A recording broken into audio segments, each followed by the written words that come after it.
Yeah, welcome to another episode of the RacerX Exhaust Podcast Special Edition. Now, normally we pump up Yoshimura, our title sponsor for the show. I'm Jason Weigandt, by the way, and we do want to continue to pump them up. They've got the RS12 exhaust system we mentioned on the previous show. You can now order it for the Yamaha YZ450F. The RS12 not only looks cool, but they really concentrated performance-wise for the Yamaha on smoothing the transition between the low end, the mid-range, and the top-end power. The Yamaha has plenty of power, so they don't need huge power gains. They want to make it more rideable. There is a bit of a gain in power, but it's more about the rideability. Now, in contrast to that, I don't know how and why, but there are huge gains, massive gains in power if you have a Kawasaki KX450 with the Yoshimura RS12 exhaust. And the same thing with the Honda CRF 450R, where they've really, especially with the header design, maximized the performance of that machine. So different bikes need different things. By the way, did you hear this, that Honda has already announced what the 2022 Honda 450s will be like? I'm going to just go on a limb here. I think the reason why is everyone has sold so many bikes, they need to get the production run ramped up quickly. So the 2022 CRF 450R will be out in May. They've already announced the changes here on March the 2nd. They announced it, which was Tuesday. And no surprise, they've revamped the suspension settings and that engine mapping, which was a big problem with the stock Honda when it came out new. I believe you can go to your Honda dealership now and get that remapped, or just wait for the 22 and it'll have that new mapping in it. There was a bit of a problem with a kind of a low-end sluggishness that you heard a lot of people talking about. Or just slap a Yoshi exhaust on it. The thing will run good. I just thought that was very odd that Honda announced next year's bikes already. I was like, am I missing something here? And by the way, they're keeping the previous generation 450, the 2020 450. They kept that in the lineup for 2021, and they're keeping it again for 2022 as a lower cost version. So everyone that says, I don't need the latest technology, I'd like to save some money, here's your chance. Now, what it is not is half the price. That's what everybody says they want. They're like, give me a 2004 CRF 450R for $4,500. That's not happening. That bike wouldn't only cost $4,500. It doesn't actually work that way. But they are giving you the last generation bike for a bit of a discount. So that's cool. That's just some breaking news there. So on to this week's show. I want to send a shout out to MX Tech Suspension, who always backs us here with this pod. Check them out at mx-tech.com. We always talk about the Lucky Fork, dual springs, dual cartridges, Huck valves, great performance and lightweight. I've also got the MX National Shock. They developed their own proprietary shock. So you can check that all out at mx-tech.com. But also credit to them, they kind of turned our attention to the PRMX team. Now, the PRMX team, I always have this question. PRMX, it's a privateer team. They've got a bunch of riders. Usually 2 250 riders and 2 450 riders. It's a big team. They're borderline main event on the bubble every week with Cade Clason. Really like Cade. I hang out with him when I go down to Club MX. Cade's a good dude, and he's getting back into the main events this year. And they're helping a lot of young 250 riders as well. And I've always wondered this. This team looks pretty legit. They get pretty good results for a privateer level team. I feel like they're performing about where they should. And I always wonder, who is paying for this? Who is running this? Why do these teams exist? It is a tough existence in this sport. If you're factory Honda or factory Yamaha, or now Star Racing Yamaha, whatever it is, you've got an OEM sending out the big checks. And a lot of those teams also have a nice title sponsor sending big checks. These privateer teams, why are they doing this? How can they afford to do this? How does this work? So we're going to use the PRMX team to answer that question. And I went to the man who owns the team, runs the team, does everything for the team. He's Canadian, Julien Perrier. Rang him up on a Monday morning. He was scrambling all around Florida. Dakota Alix is supposed to ride for the team. He's hurt. They were tempted to go over to Tim Ferry's and watch some guys ride and maybe try out some fill-ins for Dakota Alix. He's also hustling. He will literally arrive at Daytona International Speedway while we're doing this interview to get some parts to throw in his van or truck to bring over to Tim Ferry's house. This is just the 24/7 scramble of a privateer team owner. Anyway, I thought it was interesting. So we'll talk about the riders. We'll talk about the evolution of this team. We'll talk about the difficulty of being a Canadian squad in a way, trying to ride in the U.S. Definitely hard to get over the border in 2020 and 2021, and all the other ins and outs. And I always think about this when I think about these crazy privateer teams and how much money they are probably spending and why would they do this. There are many teams that were in this position, and then 5 years later, you're like, oh, look at that. Remember when they were a joke of a team that you didn't even know why they were here, and now they're a factory effort? We've seen it happen time and time again. The Rocky Mountain ATV MC KTM team, that was Butler Brothers Racing at one point. What is now known as Rockstar Energy Factory Husqvarna Racing, that was Rockstar Suzuki and Motorsport Canada Kawasaki, and it was a private team owned by Bobby Hewitt, eventually got the factory support. We see this thing happen a lot. So who knows? Maybe PRMX, maybe Julien Perrier's team will someday have factory support, and we'll remember when we talked to him and he was just hustling between different tracks in Florida trying to make it work. It's a very interesting guy to talk to. Here's Julien Perrier. Thanks to MX Tech for hooking us up. Well, I want to start the interview actually right here with this. So today you are maybe trying out a rider for your team. So Dakota Alix is down for the count a little bit. Is that what happened there? Yeah, he's got a back injury, and we're still waiting on final results and stuff on what's going to happen to him. But he's minimum 8 week in the back brace and stuff. So yeah, he's going to be a little while until he comes back on the bike, or at least racing. So okay, so the fact that you might fill in that spot leads to me to this ultimate question. Your team has a decent amount of riders, and I don't know why you're doing it. So why are you why I always wonder, teams at your level, what is the goal? It's not like a factory is paying you to do this necessarily. So why do you decide to try to do it right with a big team and fill in spots and try to help guys out? What is the reason to do this? The reason behind it is, I don't know, I'm maybe just a bit retarded. I could just do like 2 riders or something, but no, I mean, every guy that I get, we talk and stuff, and they always bring like sponsors on the team, and they're actually part of the team at the same time. But for as long as I've been doing it, and as small as been, I started super small. I'm still pretty small, but bigger than I was.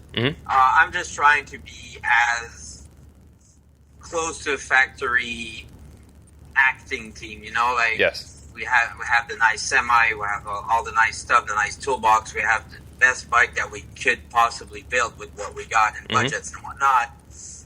So yeah, it's important for me to represent the sponsors as what they sign in, because all the contracts are signed with 6 riders, which is 2 250 per coast and 2 full-time 450s. Gotcha. So, and I want to get that fulfilled as much as possible, Do you have a goal of, like, if I make it look this way and we do a good job, that will lead to more support and things like that? Is that kind of the way it works?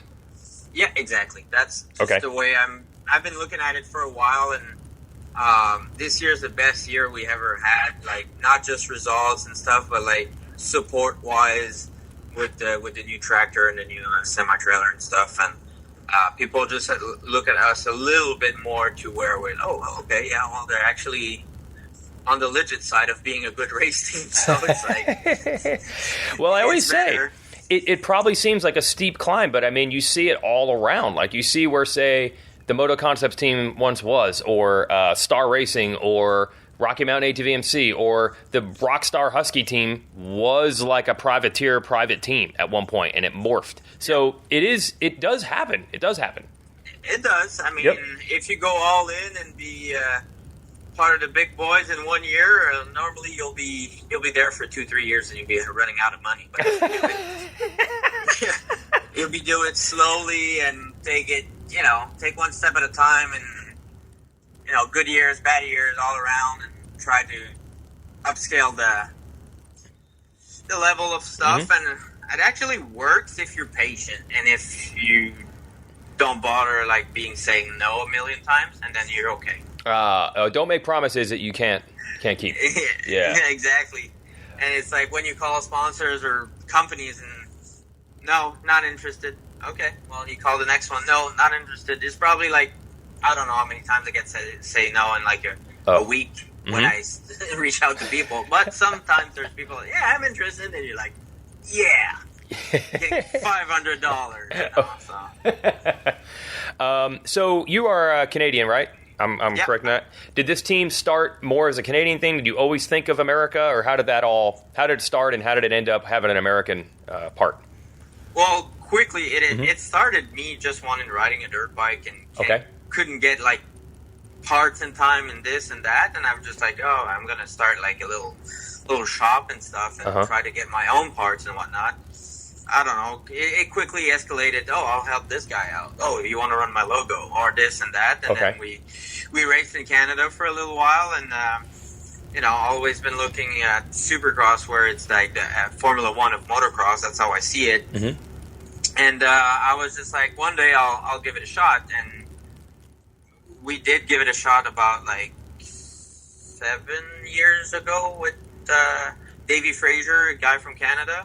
Okay. And after that, I started helping Logan Carno in the same year. Mm-hmm. And yeah, that's how it started. I just wanted to get involved and, start by, all right, I'll pay you entry if you run my graphics and stuff. And they'll be like, oh, okay, cool. And you get support from XYZ and gear company and parts and this and that. And yeah, it's super fun, though. I like it a lot. So do you still have that like shop component back home, or is the team everything? Or do you still do stuff? I still do stuff at home. I still do like distribution on parts and stuff that I use on the team mostly. I sell a lot of HGS exhaust in Canada. Stuff like that. I still do it because I love it, and I try to get the guys up north like stuff that you're not usually able to get, like an example like HGS or MX Tech suspension, which is a big part of our program, and the Luxon clamps and like cool stuff that you're not used to see every day, other than your other big major brands, Does having the race team here help like grease that a little bit, like get access to those brands and parts that maybe another Canadian group can't get? Yes, it does. I see. And it's not just the team. I think it's just how do I say that? I think it's just like the relationship that you get. Yeah. At some point that you're at the races, people starting to know you, and it's not just a guy on the phone or a guy on the email. Yeah. And you're like, okay, well, you don't have to be as big as a big distributor when you have the contacts. Like, people will help you out. And yeah, you seem legit because you have this team and they're making mains and stuff. You seem legit, so they'll help you out. Yep. Yeah, exactly. And they want to help out because that's their way to help out the team. If I can sell their product, I make money, they make money, and everyone's happy. It's not just me begging for, hey, you want to sponsor the team? But when you say making money, I mean, I know how race teams work. That's usually not what's happening. Do you have do you have a second thing that we don't know about that you're like drawing money from, or are you just all in? Well, this year is a bit different because of the COVID stuff. But normally I'm a coach for sales. I go to Europe. I go to the States. I go everywhere to teach, like mostly like car sales. Really? RVs. Yeah, I used to sell cars and be managers at a bunch of stores in Canada and stuff, and I just doing that a little bit. And this summer, actually, because COVID was stuck, I couldn't travel as much as I wanted to do my gig in Europe and stuff, and I just started managing a heavy hauler truck sales, just on the weekly base, so to make money for the season. Okay, so you have like a previous business life and also like a secondary career. This isn't where you're making your money, so to speak, running a race team. Not right now. But I mean, it's cool to say it's very close to being where I can almost pay myself. Oh, okay. you like the almost part? Yes, the cool sure. thing. But no, I see it where I can live from it. That's how I see it. I might, like I said earlier, I'm a bit retarded, but I think I can make it.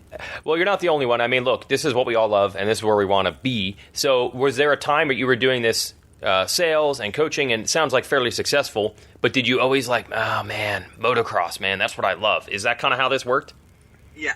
Yep. That's the standard story, right? Always been. Yep. Exactly. Right. So if you wanted to just do your corporate thing and make money, you could just do that. You wouldn't have had to dabble in motocross at all. If you just wanted to be like the standard, this is what success is. You could have just stuck with that, but you just wanted to do dirt bikes. Exactly. I could have just be on a boat right now and having a blast in Florida with a nice boat and stuff. But now I'm driving to the rig, grabbing a bike, and going testing. Dude, it's the standard story. Now, have you talked to other people as you're getting these contacts? Have you heard from other people that run teams and ins and outs? Because honestly, what you're saying is it's so typical. It's like I had success in something else, but that's not what I love. Have you heard other people tell you the same thing that you're kind of dealing with right now? A little bit, a little bit. But the big difference for me, and it's not a complaint at all, is I'm from Canada. Okay. And to get that press that some other teams that are really similar to mine are getting is for some reasons pretty hard. Oh, interesting. I'm not in California. I like doing all the photo shoots and stuff. I go to MTF. I go to Club MX. Right. As late as I can, so I can prep everything and get everything sorted before, Yes. Like if of course budget's always something. If I could get a little bit more budget out of stuff, I could be down there and working out with the guys and I see what you mean. Get my team to where it's like, oh wow, well you guys are doing all the big photo shoots and stuff, but we are not. I see. So there's it's not just on the track being at the races. There's other stuff that makes a team seem bigger. Yeah, exactly. Oh, okay. Yeah. Where does this actual name come from? The Pelletier name's attached, or PRMX? What is all that? Well, this year is Pelletier is a dealership in Canada that helps me with bike. Okay. But this year we have Deep South Kawasaki from Georgia that stepped in and to help us on our U.S. side program. Okay. So this year the team name is a bit different. It's the PRMX Walsner Piston Deep South Kawasaki. Okay. Actually, PRMX is for my family name, which is Perrier. Oh, okay. And like Perrier Racing Motocross. Gotcha. And the Walsner Tobias, I've been knowing him for 2-3 years so far. And when I used to do my coachings and stuff, I had the chance to travel all around Europe. So I went to see Walsner, I went to see HGS, I went to see Buds and stuff like that. So it helps a lot when you go out and see the guys. Do you think you're, look, I mean, you literally are paid to coach people on how to sell. Do you use some of those sales techniques when you're pitching all these different things to try to put a race team together? 100%. It has to help, right? Yeah, it does help. Because I've talked to, like teams like mine are a bit bigger or a bit smaller, whatever, the B team types, and they're like, I don't get how you can sell your program as good as that. Well, I can teach you how to do it. If you pay me, I can teach you how to sell your own program. So, you're like a lawyer, man. Yeah, you can't just give that up for free. This is literally how you make your living. Well, that's how I make my living, and we all know it's not the team that makes me rich or not. So I've heard on on all racing, look, it's hard to make return on investment like dollar for dollar, but one of the advantages of a team is that you potentially have something cool that you could offer VIPs to hang out or be involved with, and just like you, there are people that just want to spend money because they think it's cool. Is there any potential in that? Because for sure, like I look at NASCAR, I live in North Carolina, I'm around it all the time, and it's like a lot of times they're not sponsoring the car because of their advertising. It's because the CEO wants to be able to bring some clients. They're VIPs, they're on the inside. Is that potentially someplace you could go with a race team, like that business-to-business relationship that racing can give you? Oh, of course, especially from Europe. Okay. But this year, with all the restriction and stuff, it's not possible. Right. Like, I have a hard time bringing my wife in. But you didn't know this was coming. Like, the normal vision is you might be able to get buy-in from people because you can get them into a truck and into a suite and all that. Yes, you can get them into a a nice looking truck. Let's say like living the one day experience of what it is to have a race team and a professional race team and stuff. And yeah, people will chip in decent amount of money to have a exclusive day at the track, you know. So yeah, that was something we were looking to with Macler from France. Yep. When he came and fill in for Cartwright, and with COVID we couldn't do it because he has a lot of people at home that wants to come and watch him race, and you know you can do a week experience with the team, like going to the test track, going to dinner, going like stuff like that is cool. Yeah. Oh, so as far as the COVID thing, and hopefully this doesn't go on forever, did you have to change things where you're like, okay, I just got to try to survive for a year or two and maybe not be quite as ambitious? Yeah, exactly. I mean, we just changed the way. I wasn't the best social media guy out there. I'm still not it. But I hired someone to do it, which Brad Nemeth from Automotoco. He's been doing a great job. We have a vlog. We have more like a virtual side of things. You know, people are at home and they're watching the behind the scenes of us talking. Like, we don't edit much what's going on. Like, if I start swearing, it's not edited. Right. Yeah, well, that's what people like, right? Yeah, they like the raw thing. You know? That's like, right. It's not, when it looks too professional, if you want, it's like, oh, it's staged. Yeah, there you go. Hey, I want to mention MX Tech. They actually sponsor this pod, so I didn't realize that. That was like, for you, even getting that into Canada, that's like a pretty big deal. Yeah, of course. MX Tech is close to a title sponsor at this point. You know, they've been doing so much for the team, and they're still doing so much for the team. It's not like, oh, your suspension, you guys making mains and stuff, you're getting top tens, and oh yeah, your suspension good. No, that company is just like striving for the best all the time. There's a lot of new stuff coming out too that people will be very surprised with. We're working on like a full factory fork. They already have the factory shock, and it's like working with Jeremy and Jerry out there, Adam and Trent, and it's like you're one phone call away from getting a set of suspension shipped out. You know, it's like you talk about this setting, that setting, and then you receive an email, suspension being shipped to you. I'm like, what's that? Oh, well, we thought about this, and then we want you to test that. It's like, okay, like I've never been treated that way. Like they really, really, really want to be part of the success of the team, like more than any other suspension company I dealt with, like, which are all great, and then they supported us amazingly. But MX Tech is on another level for that, and for your weekend warriors to your professional racing, outdoor, supercross, or whatever you're doing, GNCC. Yep. I mean, they have it all. Like high quality, like crazy. Yeah, well, what I've heard is, like, you know, everybody say does suspension, like they'll revalve it or change springs, oil, things like that. But they actually are really developing like full on, like you said, shock fork, full on components, which not a lot of people are doing.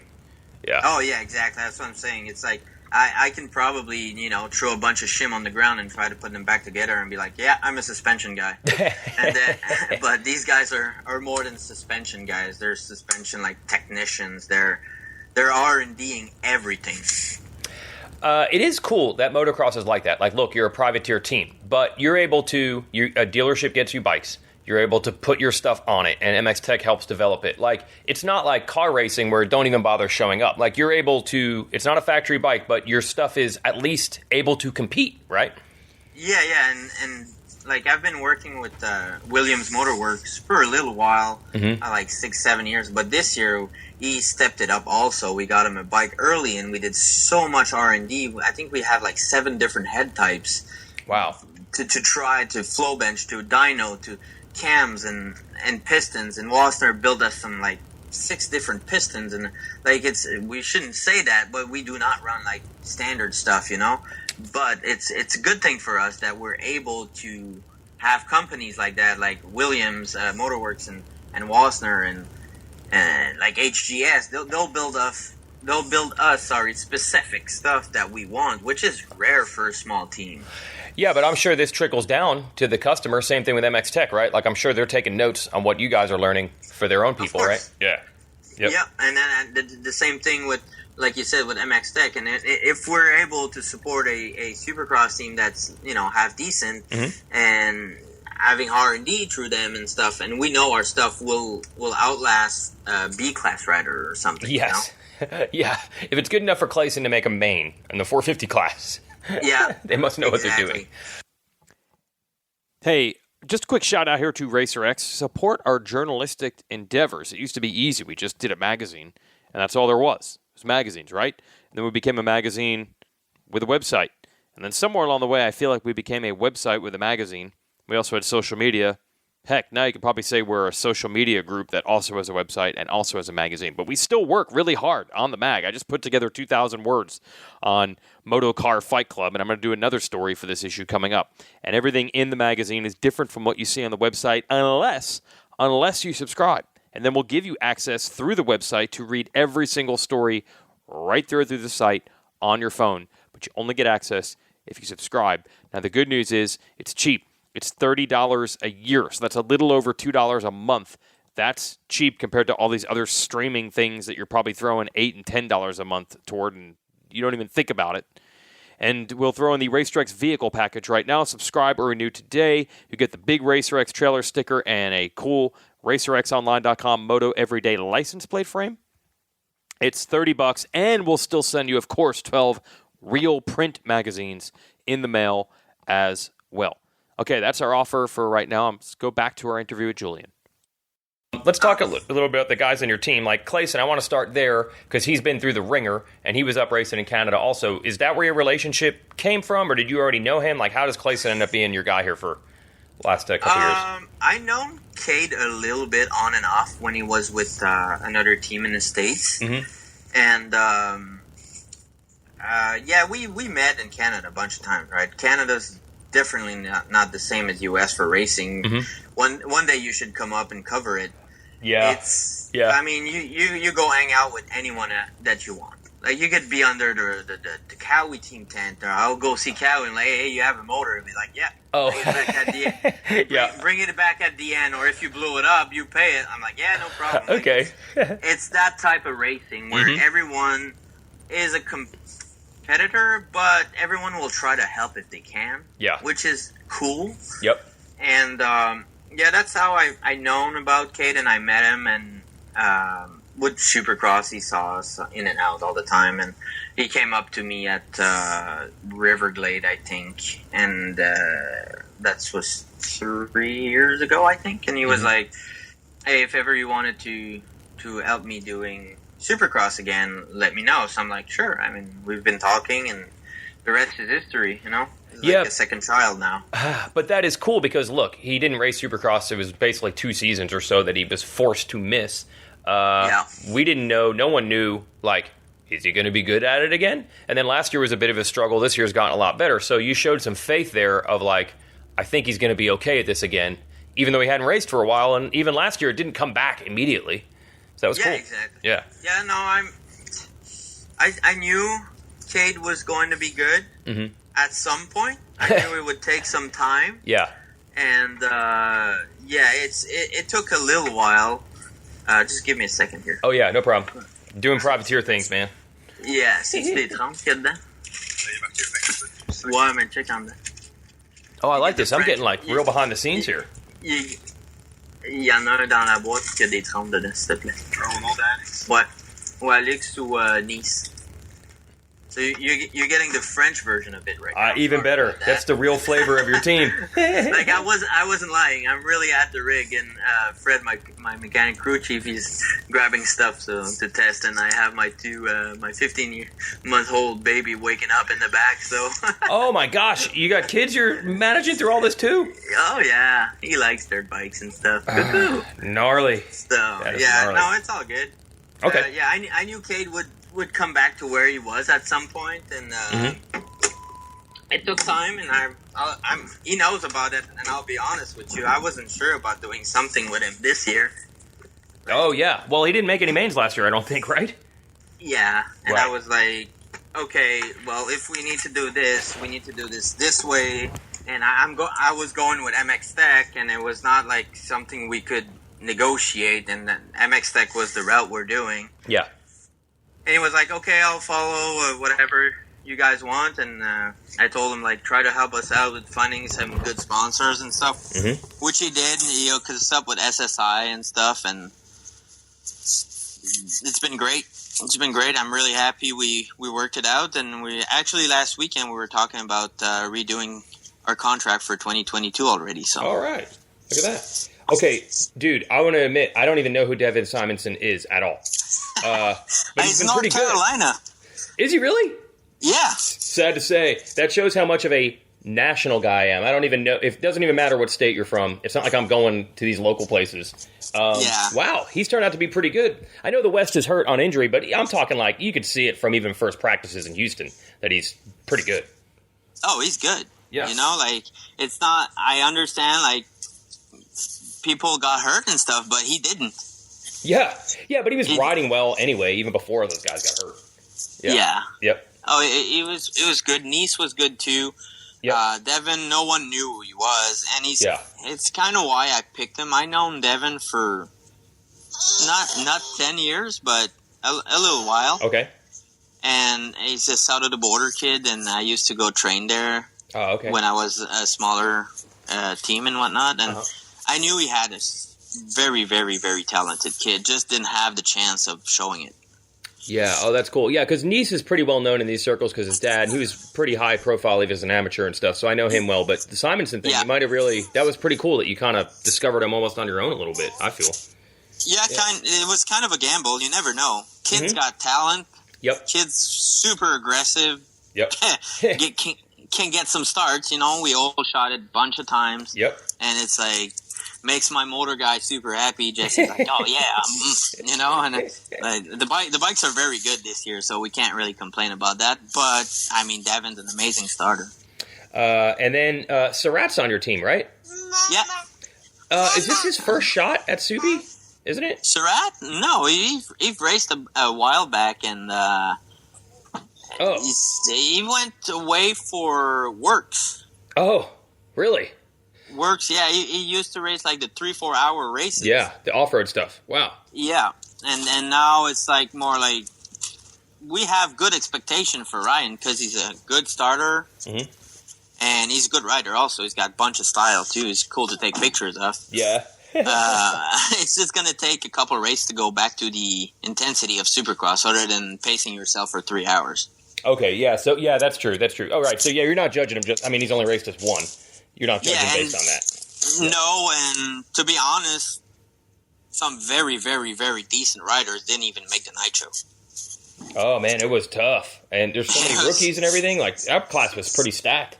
Yeah, we were in B group with Ryan, and it's like, I'm like, there's 7 factory bikes in the B group, and they're all like 17 and ready to crash, you know? they're ready to send it. It was a night of carnage, or a day of carnage, really. Oh, yeah, and I just told Ryan, I'm like, go as fast as you can, do not hit the ground, and we'll race again in Daytona.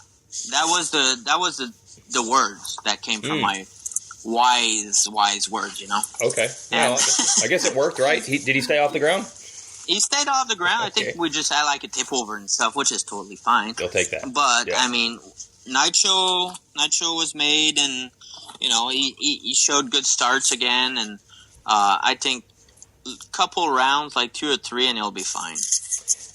Cartwright was supposed to ride this year. He got hurt. Is that what happened? Yeah.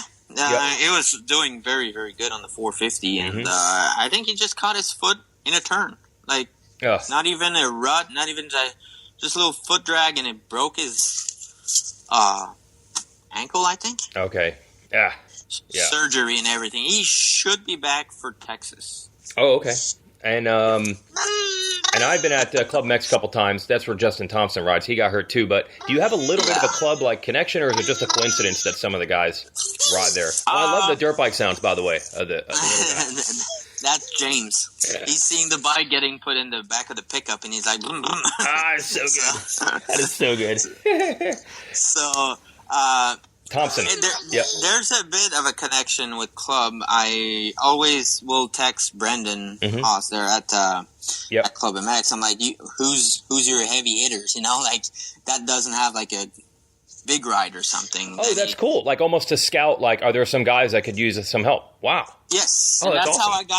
how I got in touch with Luke Neese. Wow. I wasn't even looking at Neese at all. Like, no offense, but I didn't knew much about him other than what he'd done last year with the team he was on. Yep. And I was like, didn't really look at it. And then Brendan was like, yeah, he's going very good. Yep. And whatnot. And I went, I gave him a call, and then it didn't work out for a little bit. Then his dad called me, and then we make it work. And I mean, club's always a good reference too. I mean, their training is very, very good. So if Brendan tells me this guy is he's on the pace, well, he's going to be on the pace of the races too. So there you go. So that's how I got it with Thompson. Oh, same thing, because he was training there. Yeah. Yep. I can't even keep up. So you got some connection to club. You're down in Florida right now. I mean, you actually still live in Canada, by the way? Yeah, after the time. I mean, and you have kids. I don't even know how you do that. Like, what is your life like? Like, okay, you have one. A 15-month-old, though, is about as gnarly as it gets. I've been there. Yeah. How do you do all this? Like, are you trucking the family all over the place? Like, how do you do it? Yeah, I trucked the family. Well, this year I went down first. Yep. And with the borders being closed, it was a pain in the ass. Sure. We had to pay some trucking companies to take my pickup and my camper across the border. Then I had to pay a trucking company to cross my semi. Because if you did it, you're on your own, it wouldn't be the same? No, you can't. Oh. The borders are closed. And then I had to get the same trucking company to cross our Sprinter across the border, which is Fred Sprinter, our crew chief. Mm-hmm. And it was a nightmare, honestly. Like, we had to stay in Plattsburgh overnight. And it was not easy. When was this? Like November, December, or when was this? It was December. Like December, yeah. December 28th or something. Yeah. Oh, just to try to make it to Houston and all that. Yep. Just to make it across the border. And then we couldn't stay more than 24 hours in New York State. And out of that, we had to quarantine. So one truck didn't make it across because of paperwork and stuff. So we had to cross the Sprinter commercial. All our toolbox had to stay up north. So I had to get new toolbox and ship some toolbox and this and that. It was fun. Oh my gosh. So you're all over, and then you still do have some of this other original job business that you have to take care of sometimes too? No, not anymore. Oh, you're full moto now. I'm full moto for this winter till I go back home. I see. Which I need to, but I might just come back. Yeah. You're getting bit by the bug here. It sounds like. Like, no, it's not too bad. Yeah. I mean, there's worse things. You know, I could be working a 9-to-5 job and being stuck somewhere and that I don't like, but I'm at a place that I like. You know. Well, it sounds like you did that. You did that that was your job. Yeah. I did. Yep. I did to make it there. Yeah, and you could bring these coaching gigs back, I guess, if you wanted to. These sales, when COVID's done. Yeah, as soon as we can travel easily. Yeah, it's going to be easier. But for now, I'm focusing on the team, and I really, really want to make it where it's like I could just do that. Sure. But it's very, very hard. But I'm not afraid of the work.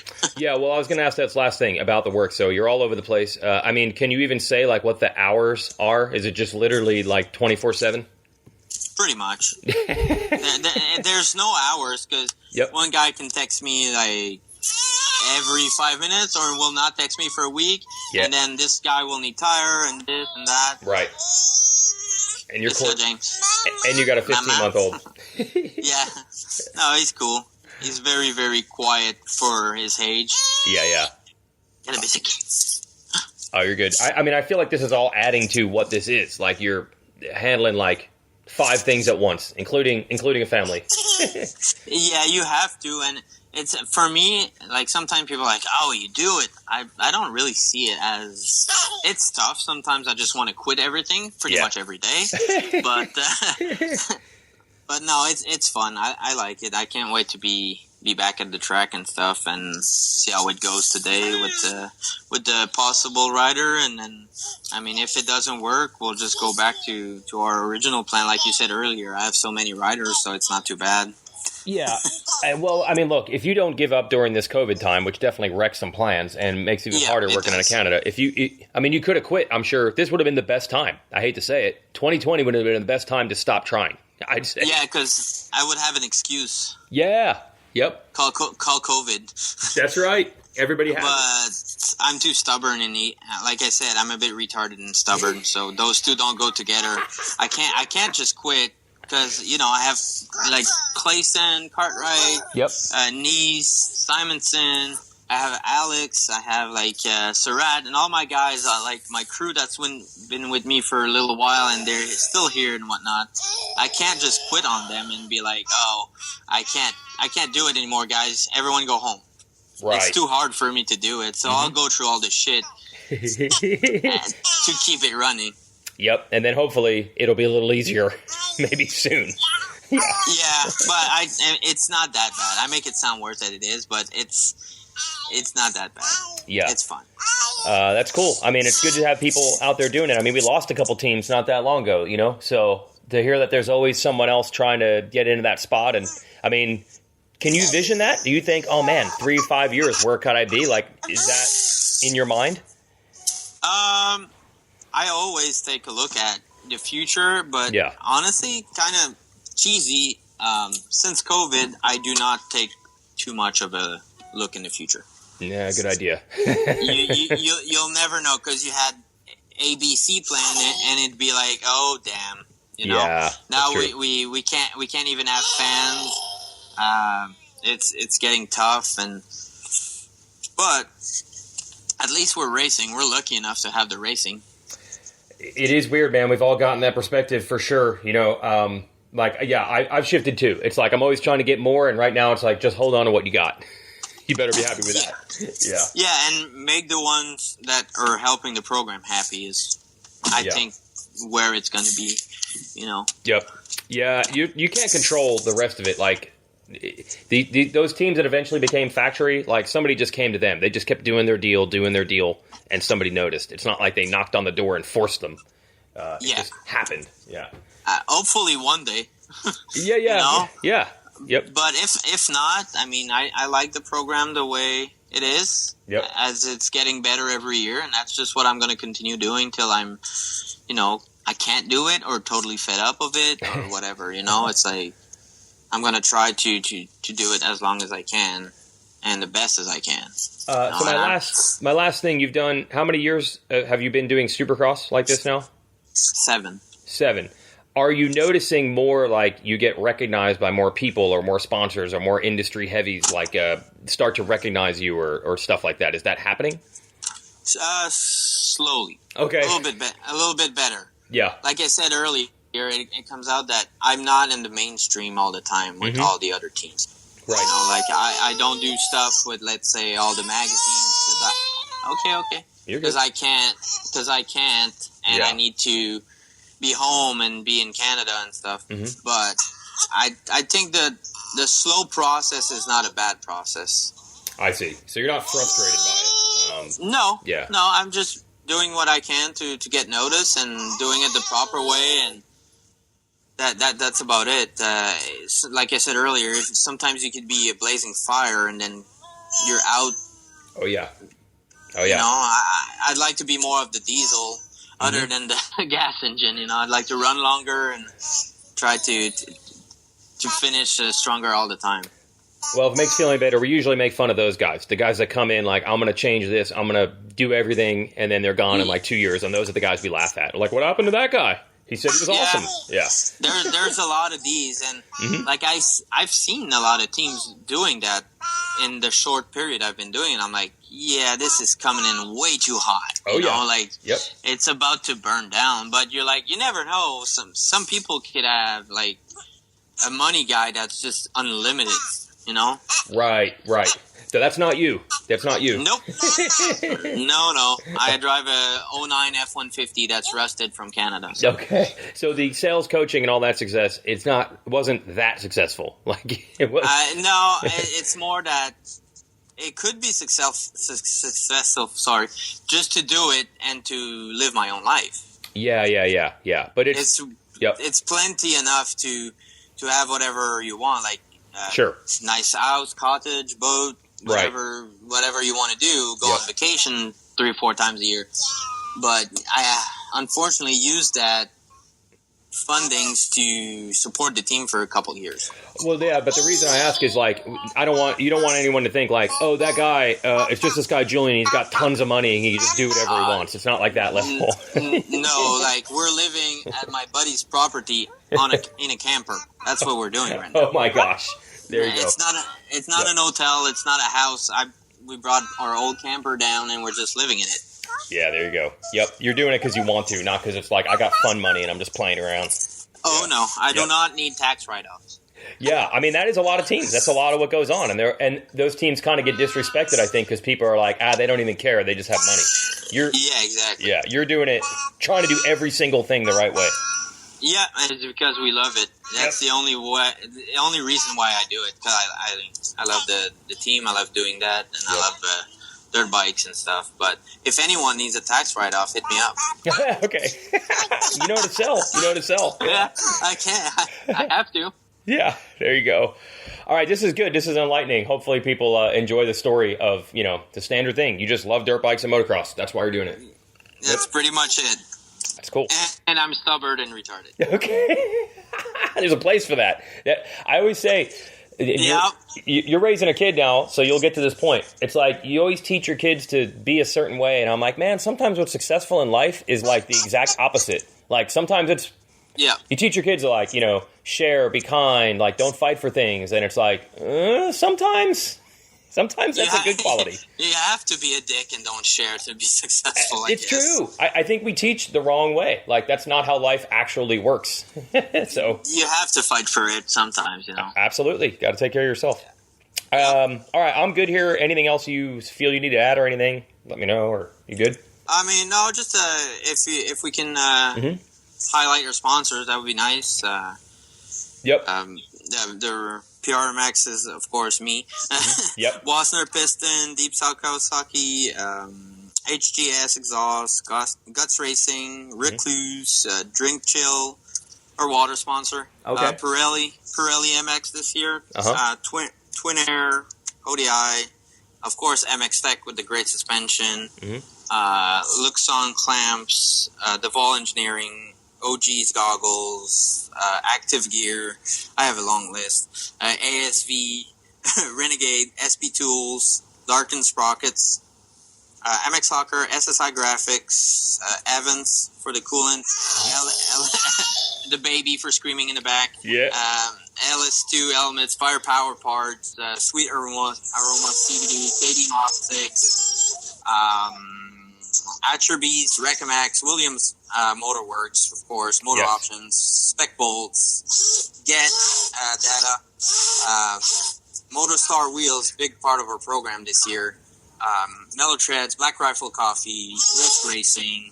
If I forgot anyone, text me and be mad. Okay, there you go. And I'll give the shout out. It's MX Tech guys that turned me on to this, so thank those guys. They're the ones that said you should check this team out. They're doing big stuff, so that's cool. Nice. That's cool. Well, hopefully we can do it again. But yeah, you'll just be bigger and better by then. Bigger, probably. Personally, I'll be fatter. I'm in the States right now. Oh, maybe.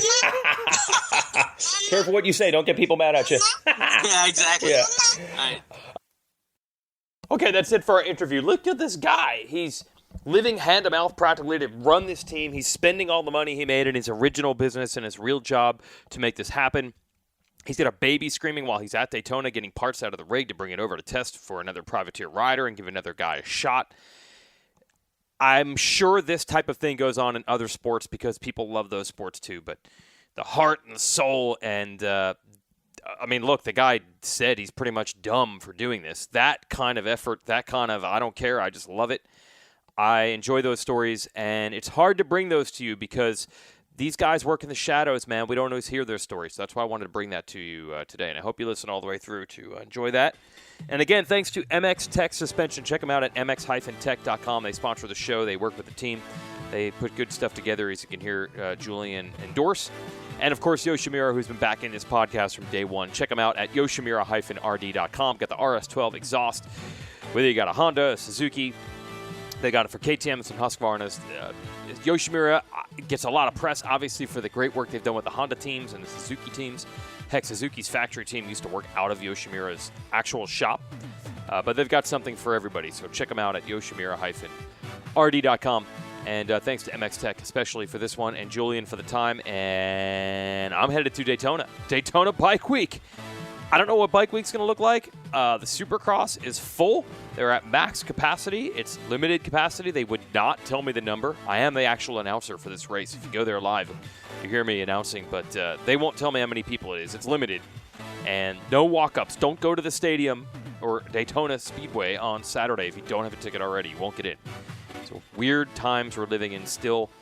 And I'm about to go off to tell you the entire story of my experience when COVID became real, and whoa, we got a real problem on our hands last year when we were in Daytona. But this podcast is long enough. Someday I'll reminisce about that. It's good stories to tell the grandkids. Hey, Grandpa, what was it like when coronavirus started? I'd be like, well, we were at this cool hotel right across the street from Daytona International Speedway, drinking beers, kicking back after a fun bike week, and then things turn real. That's a different podcast for a different time. All right, thanks for listening, everybody. Hope to see some folks down at Daytona. Can't wait.